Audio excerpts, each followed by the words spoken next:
now the panel we're going to talk about success stories. Successful Portuguese entrepreneurs that have incredible stories to tell. Did you know that there's a Portuguese company that in 2006 grew from 30 people to 300 people in 3 years? We have a man to talk to you about this story. The founder of TIMWE, Ricardo Carvalho, is here to talk about this story. We have Rogério, Professor Rogério Carapuça, the chairman of Novabase, the former CEO, to talk about this company that basically a group of engineers had this idea to become the leader of IT in Portugal. And they had this dream and they have achieved it. We have Professor Pavão Martins, we're going to listen about his story about SISCOG and basically how it became a reference in artificial intelligence in Europe and USA. And we're going to listen also the story about Jorge Fernandes. Basically, he's the CEO of Mobibucks, and he has already 3 NASDAQ companies. He's a serial entrepreneur, and the latest one is about mobile payments. So I'm going to give the floor to Professor Pavão Martins for his first story. Thank you.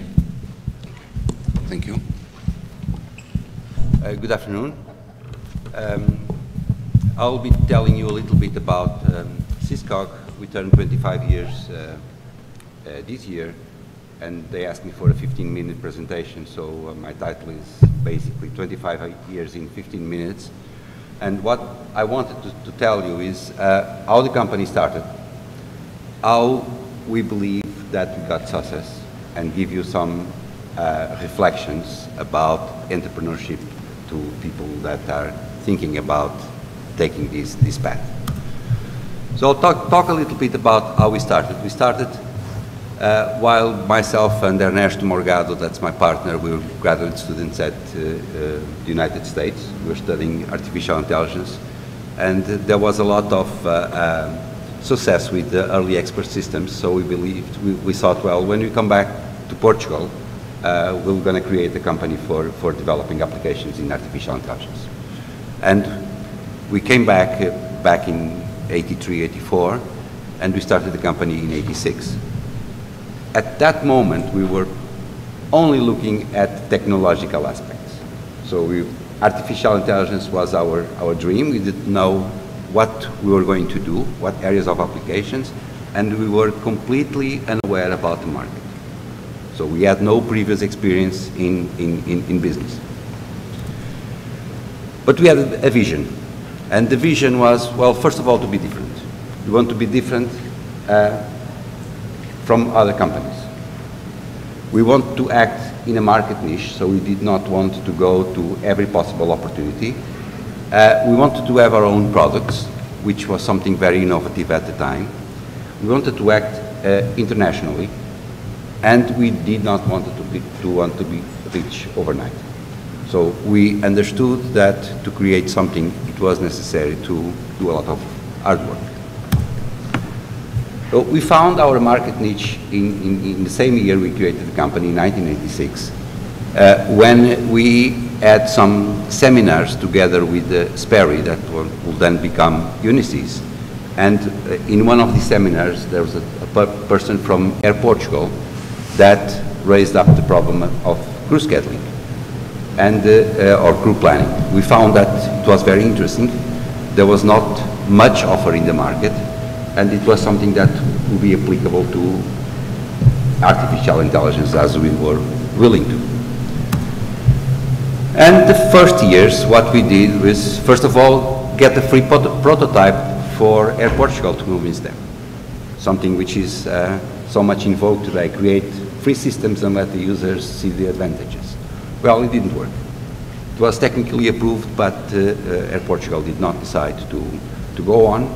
So we tried other areas, and we tried Portuguese Railways, and we developed a prototype, this time a paid prototype, and then a system from 89 to 90. And this system never went into production. Basically, there were no enough other systems in CPE to provide data in real time, in due time, and it was discontinued in 1992. So back into 90s, early 90s, after a few years of hard work, we were back to zero. Well, not really back to zero, because we have prototypes and systems.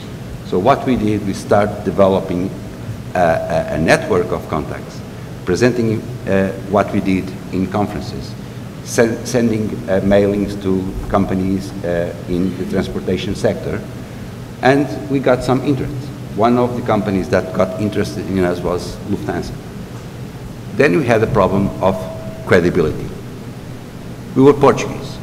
So Lufthansa would say, well, Portuguese, they are people who work on restaurants and hotels. They are not IT providers. We had no applications running in Portugal, so we had no support from Portuguese companies to say, yes, these guys are good. And we are a very small company. We were a very, very small company, less than half a dozen people. And so we did not manage to sell the system to Lufthansa. But the Dutch railways, pretty much at the same time, was the first big event. They got interested because they watched the presentation that we did in the conference. They need a system for crew planning, and there was not much offer in the market. So they turned to this small Portuguese company, and we spent 2 years in negotiations from 91 to 93. Again, there was a lack of credibility. Portuguese, small company, no applications running. Finally, in August 93, we managed something that we still don't know how we did it today. We managed to sign a contract with the Dutch railways for 2 million euros without inflation, and we promised to develop a system for them. So this was really the big event in our company.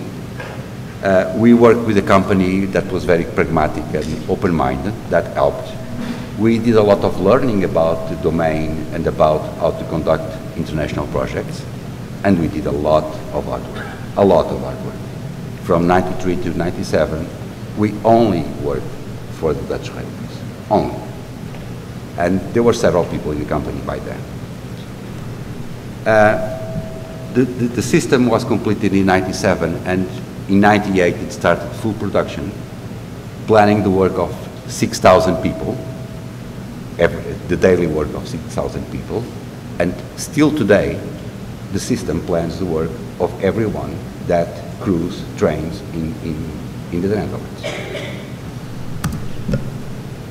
So from 97 to 99 we entered a period of new challenges. We had new projects, basically triggered by the success that we had in the Netherlands. We had an operator in England. The Portuguese railways returned the bank after understanding that the system was working in the Netherlands. And we got the Norwegian state railways.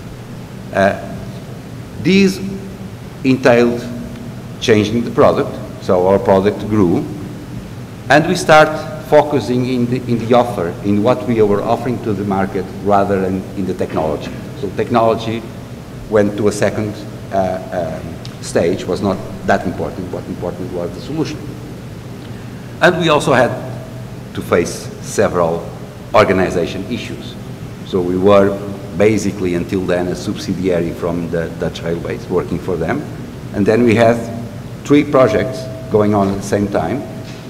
We have many people asking for work, and we had to create departments, and one of the departments that we created was production, taking care of things for the clients, products and systems, and another one, innovation.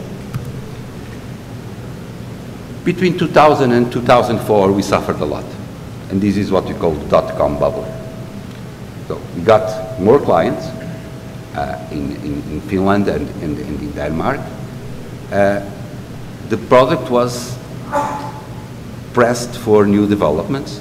We needed money to hire people, but the banks were not owning because they looked at all IT companies as something that was bad to invest. So we crossed a very difficult period on this time, the hardest period of our life. From 2005, we believe that we entered what we call stability area. So we got more clients, London Underground and Lisbon Metro, and we start getting long-term maintenance contracts. That gave us a lot of stability. Right now, maintenance contracts cover more than 50% of our revenue. We start to looking into expansion in other areas. We developed a pilot project for internationalization, and we are mainly targeting at USA, Brazil, and China. We also, along the years, we changed our focus. So we started in crew planning. Now we say that we're selling planning and management of resources. So planning, management, and not only crew, but equipment and timetable. We also extended our product range from different kinds of planning to different kinds of management. We are working a lot on state-of-the-art optimization, where we have some partnerships with international universities and groups, and we are preparing to expand to other domains other than just railways and subways, bus companies and airlines. So our current situation is this. We have about 100 people in the company, out of which 5 are PhDs. We have 2 offices, one main office in Lisbon and one small office in Oporto, where we're running an experiment to see how difficult it is to have an office far away from Lisbon. Not far away, but at least the difficulties that we will find will be similar to those we'll find when we have offices outside Europe. We have an annual sales of about 5.5 million, and we have been growing steadily in sales. And we have had recently, or in the last 3 or 4 years, many offers to buy the company. So lots of other companies wants to buy it. That's a good point. That means that we create some value. So this is our clients, current clients: Dutch Railways, Norwegian State Railways, Suburban Trains of Copenhagen, Danish State Railways, Finnish Railways, London Underground, and Lisbon Metro. And in these companies, we plan the daily work of more than 25,000 people. And we, in fact, supply a system that manages the whole staff that goes on board of these companies.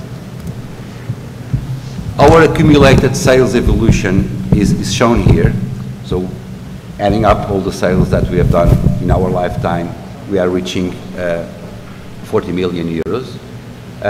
Right now, about 50% is in maintenance, and about 93% of all our sales were done outside Portugal. How did you get funding to get this company? Well, we got 2,500 euros to start off. That was our seed. And this was the money that we got from the seminars that we had at Sperry. We were very careful in spending money. So during the first years, we had part-time people. We were hiring people based on contract, and we were creating funds for the company to go through rainy days.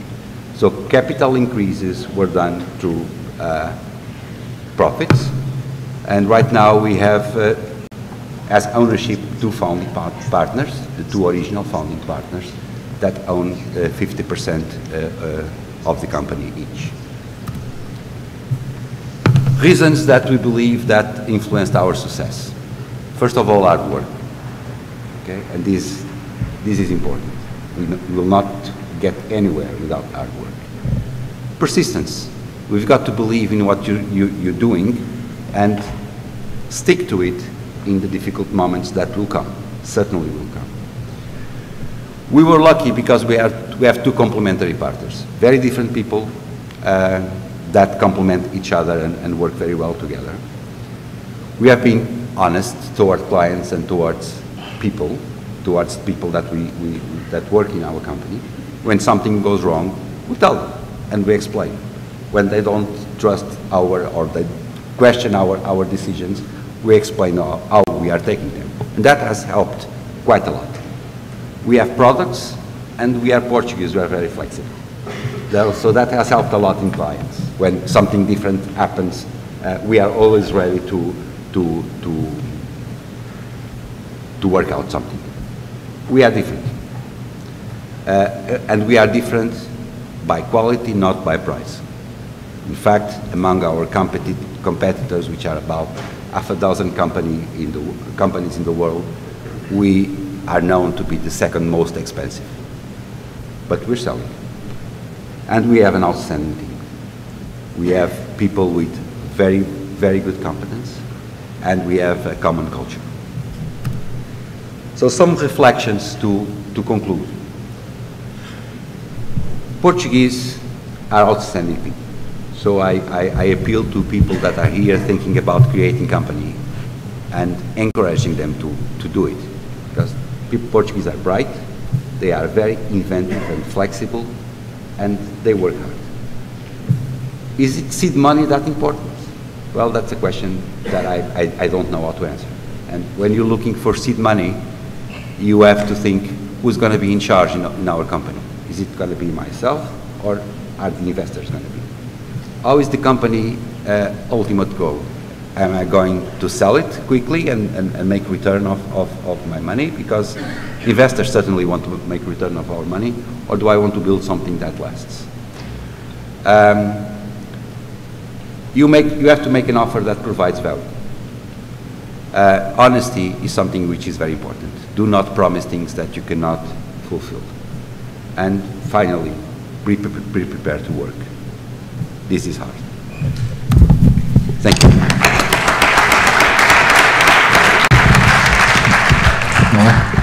Thank you so much, Professor. So I'm giving the floor now to Ricardo Carvalho to talk about the story about TIMWE. Let's see if it works. Thank you very much, first of all, for the invitation. It's a pleasure to be here. First of all, to show the history of our company, what we have done during these 9 years. And the first and important thing is that we only have one slide here to present you. We will be here much more to present the history and to share some ideas and some experiences.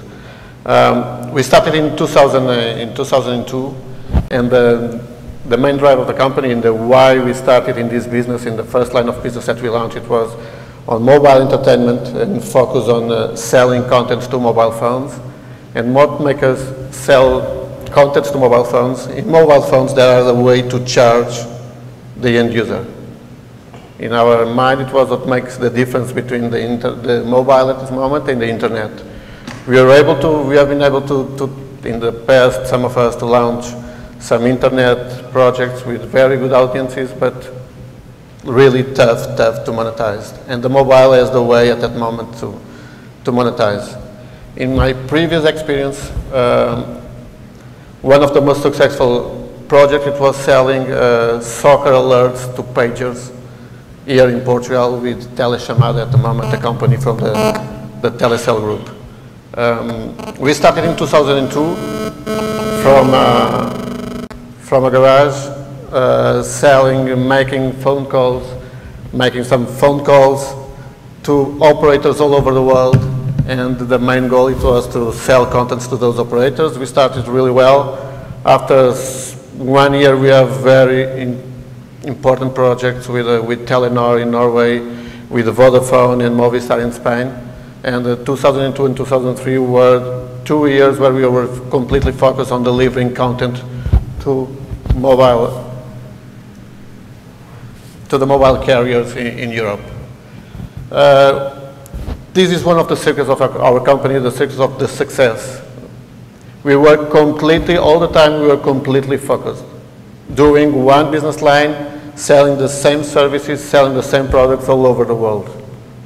A lot of companies come and a lot of partners come to us and want to launch different things, different experiences, different products in the mobile environment, and we tell them no. Go to yourselves. Right now we are focused on building our sales building our sales channel all over the world, opening offices and launching services in those countries. Today, we have 3 different business lines. We are doing different kind of business, but guaranteed the growth. In that moment, we were completely focused. In 2004, and I remember really well, 2004, March and April, myself, Diogo, and another partner, we were 1 month and a half not selling, but connected to the landline phone and calling all the operators in Europe and all the operators in Latin America. After 1 month and a half, we decided to do a roadshow in Latin America. During 4 weeks, Diogo started from Mexico, I started from Argentina. After 4 weeks, we stayed 1 night in São Paulo, enjoying the life in São Paulo, and get the flight back to Lisbon. And after that roadshow, we decided to visit. After visiting all the carriers in Latin America, we decided the strategy. And we decided the strategy to start from Mexico and Colombia. Mexico was a mature market at that moment, but with really chances to do some business. And Colombia was a beautiful country with low penetration on mobile phones at that moment, with a low level of competitors, and it was our first office outside of Portugal. It was a really success. After that, we have been, during 3 years, opening offices in the region and starting the business. Right now, that region is really important to our company. It represents more than 70% of our revenues, and we are the leader in that market. During 2007, 2008, we started to look at other regions, and one of those regions, an important office that we opened in 2007 was in Turkey and Istanbul. From Istanbul, we decided to go to other countries in the region: Azerbaijan, Kazakhstan, Ukraine, Cyprus, and that's one of our important regional headquarters right now. 2008, we continuing the growth in different regions. We opened in 2007 also the Dubai office, where we are right now managing the business from all that region in Middle East, Dubai, Saudi, Jordan, and the other countries there. In 2008, we were focused on other countries in Europe, and some of those countries, the experience wasn't a good one, and the most important thing that, and then what we learned at that moment, it was when we start and we try to launch an office outside of Portugal, and we don't put there some of the partners from the company working there on a daily basis, hiring the people, being on the sales side on a daily basis, the thing doesn't result. We have hired at that moment important guys in the industry with experience, but they weren't the entrepreneurs that we are and what makes a difference. They were guys, yes, good technical guys with some connections, but they didn't have the drive to grow and to make grow the business. This is one important message, and what we learned it is, yes, this is a small village, the world is a small village, and we need to be there. If you are good in Portugal, doing our services, we have a good product. If we are really good salespeople, and it is the most important thing, having salespeople on the field and good salespeople on the field. If you are good in Portugal, we are good all over the world. If you are able to make the things happen here, we are able to make the things happen all over the world. If you do it, if you try harder, if you be there, and this means sometimes being more than 200 days per year out of the country. But it's the way, in our vision, it's the way to do the things. Doing the things only from here, calling to the countries, calling to the people that is there, trying to drive them, it's not enough, okay? After that, and then 2009, 2010, we continued the growth. and opening new offices. Right now we are focused mostly opening new offices in Asia Pacific and in Africa. Things are going really well in countries like Algeria, countries like South Africa, countries like Angola. And right now, after 9 years of experience, we are doing business in more than 75 countries with 25 offices worldwide, much more than 50 legal entities worldwide, working with more than 280 mobile operators, reaching more than 3 billion mobile users. And last year we closed with 234 million euros in revenues. And right now we are close to 400 people all over the world. I don't know, but probably more than 40 nationalities. And we are always and still focused on growing, growing, and growing. Right now, we have 3 different business lines. The original one focused on the mobile entertainment and delivering content to the end users. We have really strong partnerships with companies like Sony Music, Turner Broadcaster in Latin America. We have a second business line focused on mobile marketing. Our main clients are telcos and governments all over the world. And the third business line is completely focused on mobile payments, and mobile payments not on the NFC side. We are working the NFC side on the marketing, through marketing stuff, but focus on selling virtual goods and paying virtual goods through the mobile carriers. Example, buying stuff for Farmville in Facebook is one of the things that we are doing nowadays in this mobile money business line.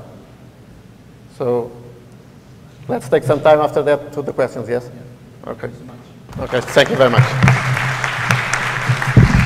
So, thank you so much, Ricardo. I'm going to pass now the floor to Jorge Fernandes, and he's going to talk about his story as a serial entrepreneur.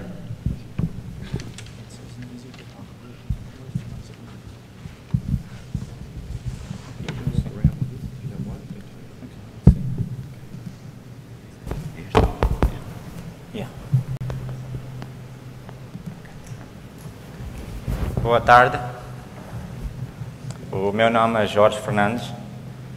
Eu vivo na Califórnia. Os meus pais vivem em Aveiro. And I'm happy to be here in Lisbon. If I can figure out this box. I moved to California in the 1980s. I did my first startup in 1987. And I have not yet had a job yet. So one of these days I'll get a real job, maybe in Lisbon, Portugal. So anybody wants to hire me, we can talk afterwards. These are all companies that I started, with the exception of Loanback and New Moon. Those are all my ideas. And I want to share with you a couple stories to kind of help you. You'll probably hear, you know, you've been here all day how hard it is to start a company, and so on and so forth. So I'll be the only person who'll say that starting a company is a lot of fun. It's really easy. How many of you is thinking of starting a company? Raise your hands. Okay, how many of you have started a company? Okay, how many of you have done, and the speakers don't count. You can't raise your hand. How many of you have done an IPO or thinking that you want to start a company to do an IPO? And now how many of you want to make lots of money? Oh, come on, everybody's got to raise your hand. So it's a good way to make lots of money. It's a good way to lose lots of money. But most important, it's a good way to create something and then have it grow. So for example, the previous example that was just talked about was NFC payments and NFC marketing. I'm happy to say I invented NFC And that's one of the stories I want to share with you. One day between my companies, between Employee Life, which was, I was part of the ICGE IPO. Probably don't know IC Internet Capital Group, but we were the third largest .com. We went from 0 to $53 billion in valuation in 9 months, back down to 0 in 6. But you know, if you're a surfer, you want to surf the biggest waves, right? So after that, I was playing golf, and my wallet fell on my phone and upset my game. And I missed my shot. And I thought to myself, wow, how come no one has solved this problem? Why is my golf? This is a major global problem. I have to solve this problem because my golf game has been impacted. And after looking around, it was pretty obvious it was actually a pretty complex problem to solve because in the mobile payment industry, there are many, many players. Probably one of the toughest industries to start a company. And the good news is, one of my processes, the reason I say it's really easy to start a company, because you got about 3 steps. One is you have the idea. Now, in terms of an idea, one of the recommendations I have, and that's also a little different than everybody else that's talked, there's no such thing as failure. You're just repurposing yourself. So if you think that way, you'll never fail. You're just going to do better next time. And hopefully the next time you do it better, it's going to be the time that you go to the bank and cash out.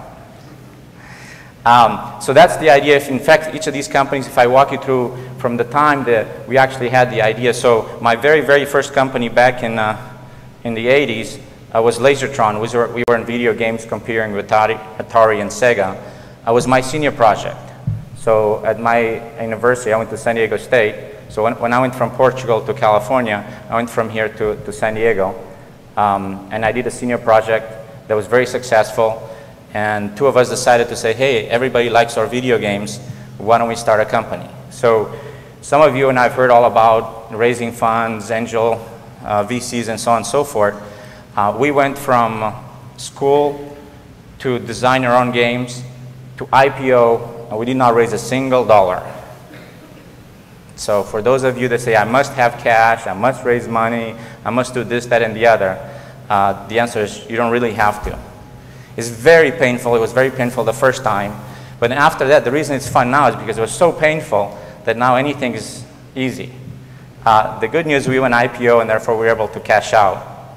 So that was in the video games, and then I did a Biolumo, which was a drug discovery instrument that I designed, had several patents on drug discovery.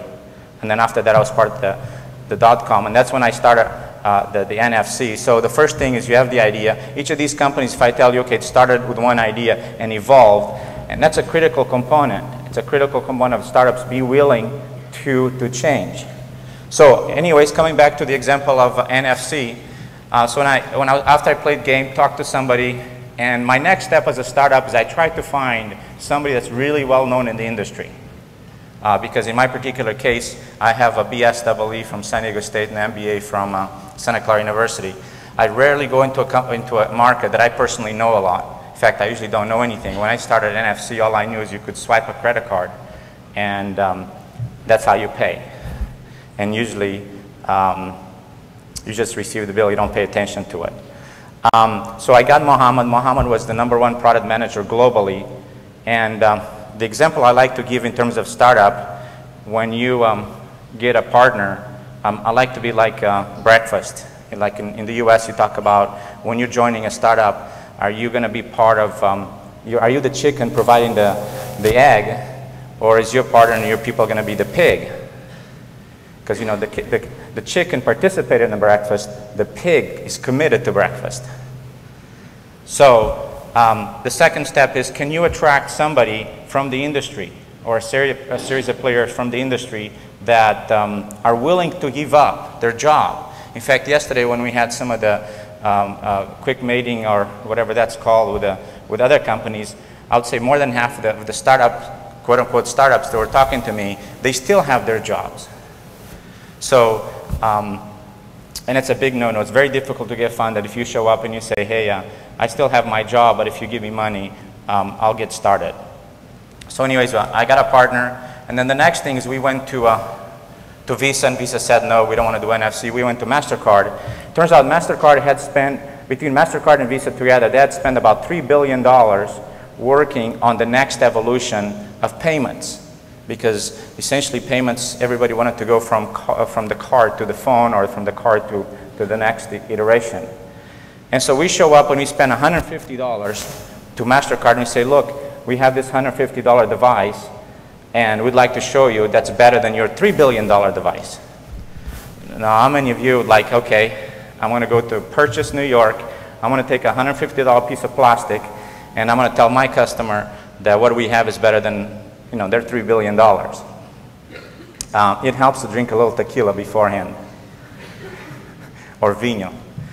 But the reason I'm telling you this story is not so much because we had such a great idea. It was because, as a critical part of a startup, when we went to MasterCard, and once they saw our solution and they loved it, they said, hey, George, because we showed up and we had the very, very first smartphone was a Kyocera with a Palm operating system. I'm not sure if any of you remember that smartphone.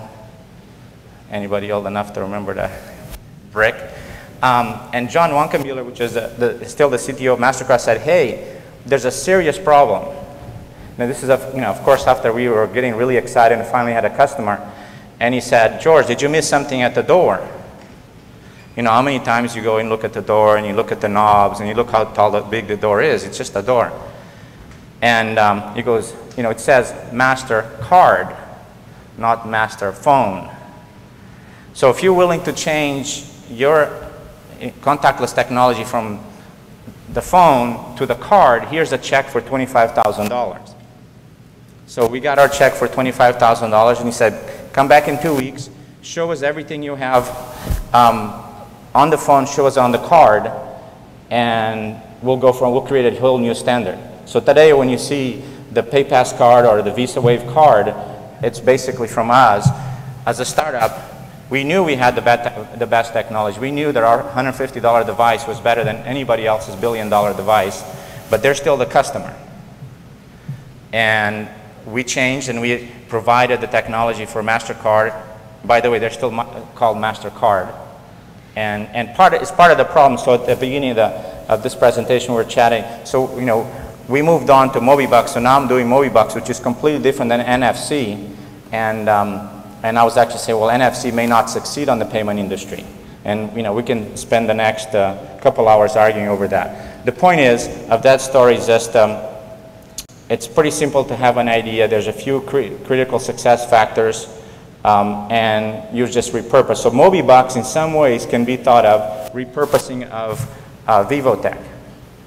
And at Mobibucks now, we changed to just have the phone number and the PIN to be your payment type. And all of a sudden, that particular change to the original idea is catching on fire globally. So we have customers all over the Middle East, in the Caribbean, and we're going to Latin America.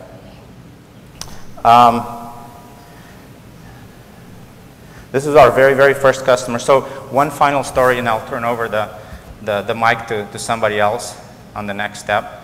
But we're based in Sunnyvale, California. Our very, very, very first customer was the Abu Dhabi Commercial Bank, all the way on the other side of the world. The reason I bring that up is time and time again I hear startups from Portugal saying, well, we're in Portugal, we're in a small market, we can't do, you know, you can't succeed here. Well, we're in Sunnyvale, we're in California, we're in a big market, but our customer is in Abu Dhabi. We're going to go where our customer is. And we're going to create the products for our customer, not where we are. So where you are today is really almost irrelevant. You just have to go find the customer. We found our very first customer in Abu Dhabi, and we have about 600,000 users there, and we're growing all throughout the Middle East from that very first customer. You know, so this slide, so for those of you raising money, and I heard in one of the presentations that a VC, one of the VCs had mentioned, they don't fund a company with a business plan. I've never raised money with a business plan. I raised money with one slide. So this slide, I raised about $50 million for Vivotech. So that's all you need to do. Just create a slide like that. You can raise $50 million.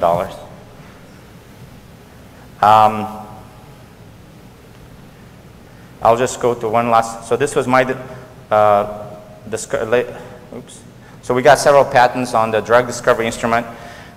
What made our instrument different, it had absorbance, luminescence, and fluorescence. And one instrument, I could compete with any of those other technologies individually and be at the same price point. So that was our value proposition. But this is the very first company. It was the video games. Some of you probably don't remember what those used to be like. But we had thousands and thousands of these black boxes or these big boxes.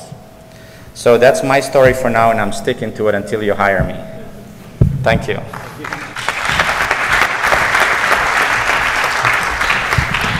Okay, thank you, Jorge. So I'm passing the floor now to Professor Rogério Carapuça, and he's going to talk about the story of Novabase. Thank you. Good afternoon, folks. I don't have a Mac, so I suppose that should be easy.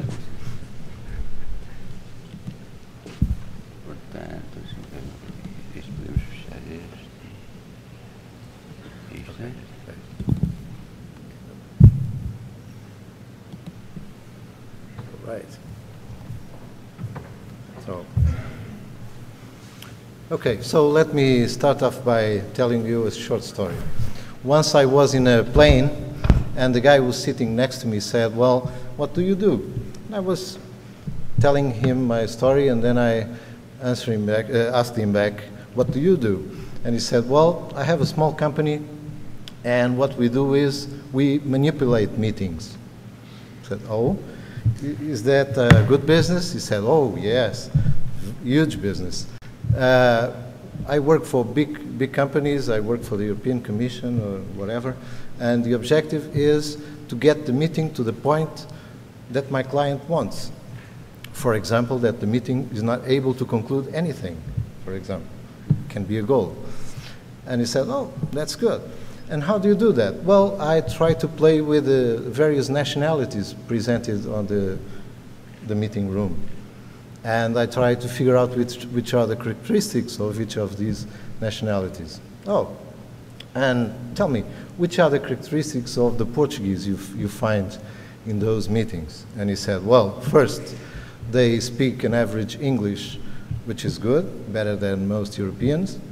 Second, they are very flexible.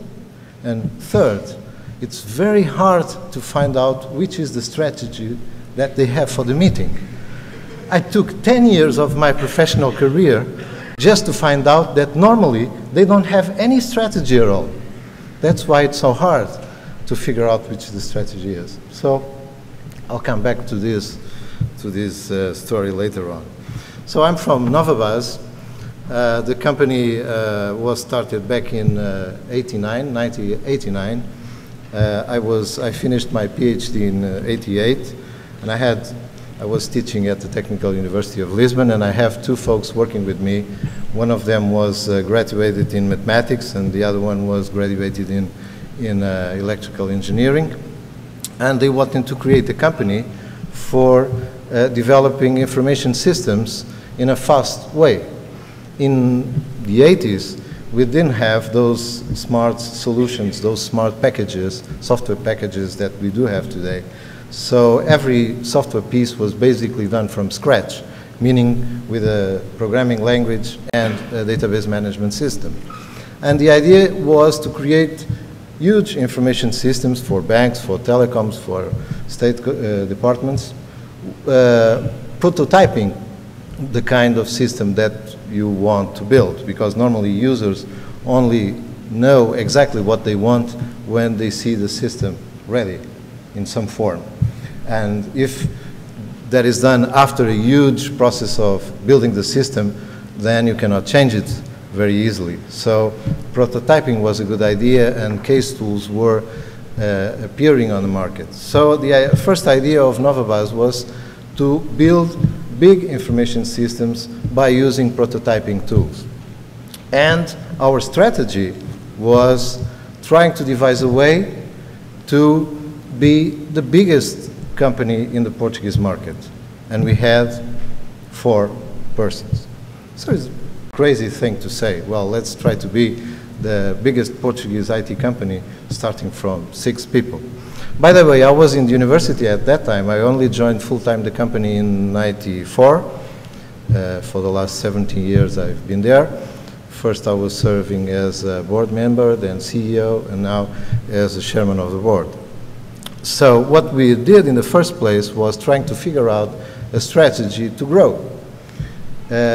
In this kind of businesses, which are intellectual businesses, you have to have the best people in the market.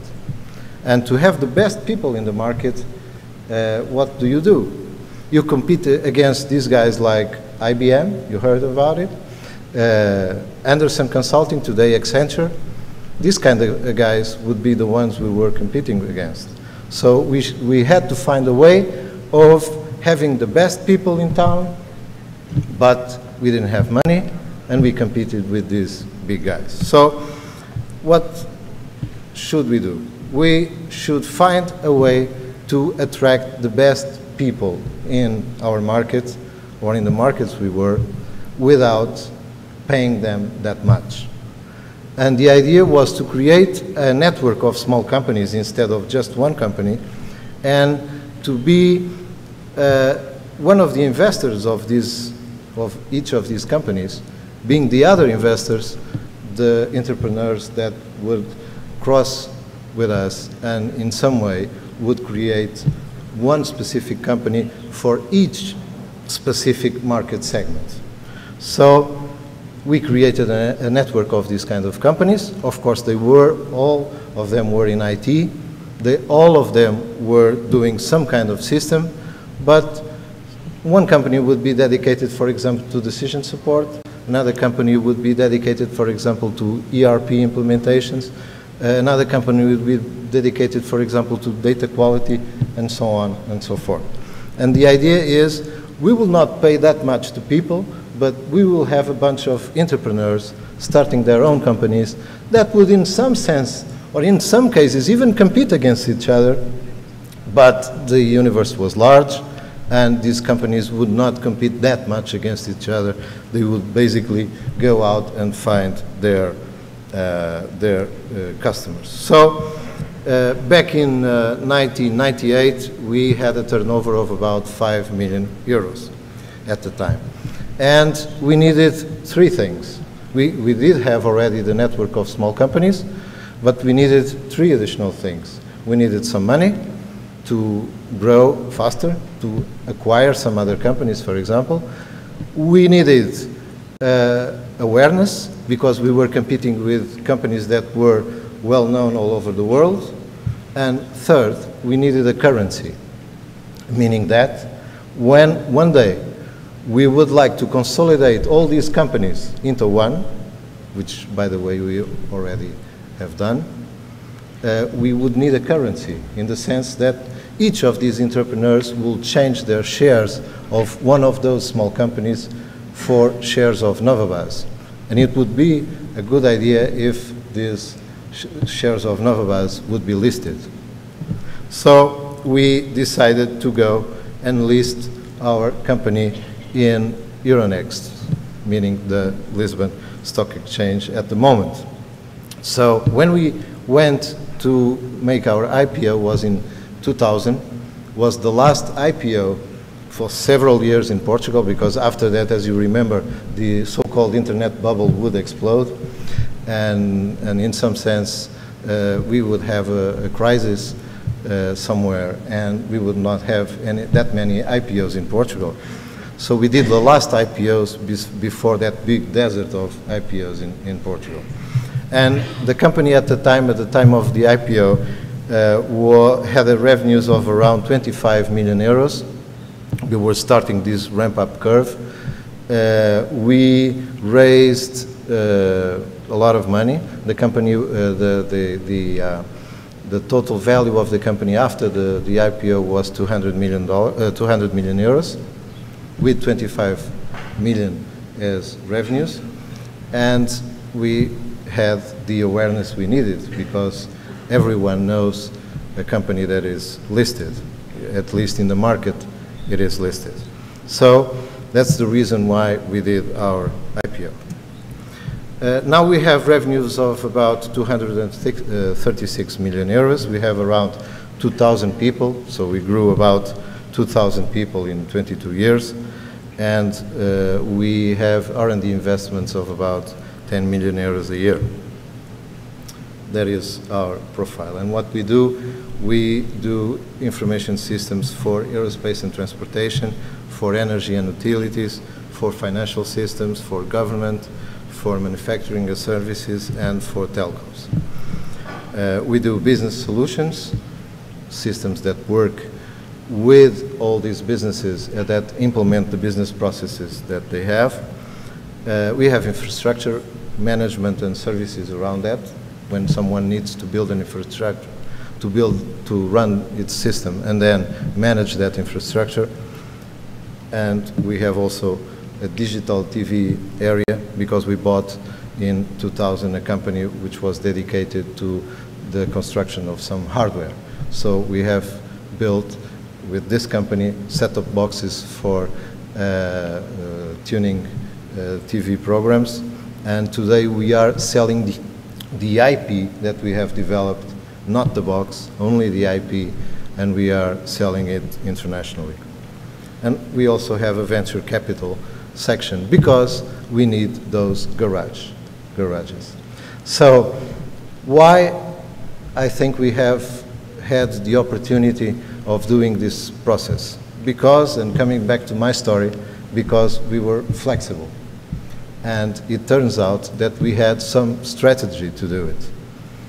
Being flexible is the instrument you have against big companies like IBM or like Accenture or whatever our competitors are today.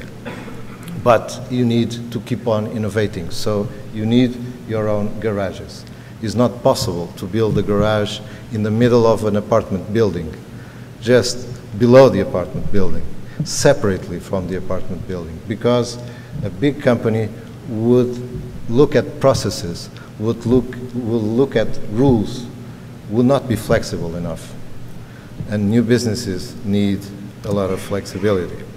Now we are looking at design thinking as an innovation tool. We have had a lot of discussions with people from Stanford and from Pittsburgh, from CMU, and we are trying to change the company by devising a new mission, and this mission will take us to explore the three tools that we can explore together. One is technology, which we know already.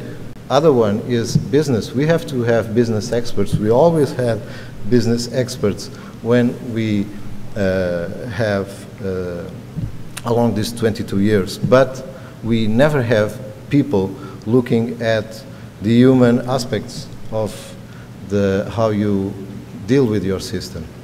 And bringing some techniques from anthropology and other social sciences, you can exactly understand how users behave and future users behave, and how can you replicate or increase the level of efficiency of that behavior by devising new systems. So we would like to bring design innovation into this technology and business world. So the new mission for Novabase, which now is an international company, we do have offices in these cities. We have projects in about 30 countries, and we are basically connecting now engineering with business and with design. That's our new aim, and that is, in some sense, set in this mission, is this new mission statement, which is to make the lives of our clients simpler and happier with technology. Thank you.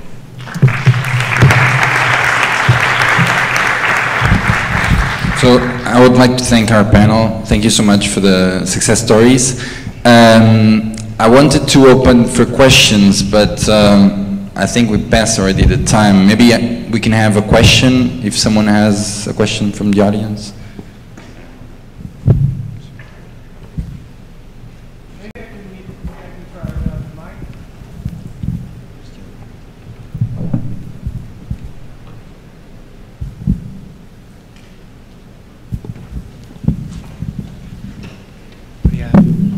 Since we're talking about internationalization, I would like to know what were your experiences regarding local presence, in the sense how far can we go with an expatriate sales force coming from our country versus hiring sales talent abroad and like having German people that look German and things like that. Okay. Well, our first experience with international operations was a big failure, or in other words, had a lot of room to improvement. In the sense that we started to open a company in Brazil, and we would try to replicate our offer that we had in Portugal by using Brazilian people as well as Portuguese people in order to bring our knowledge and our processes to the market. And what we found out was it was a bad idea, because you cannot replicate a full offer in a country you are starting with, because you are not specialized enough, not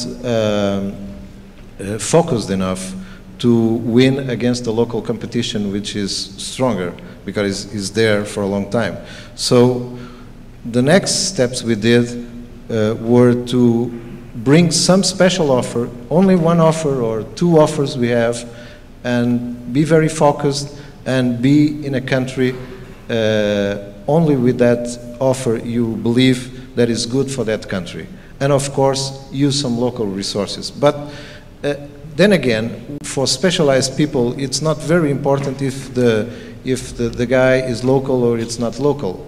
For very specialized situations, you need know-how.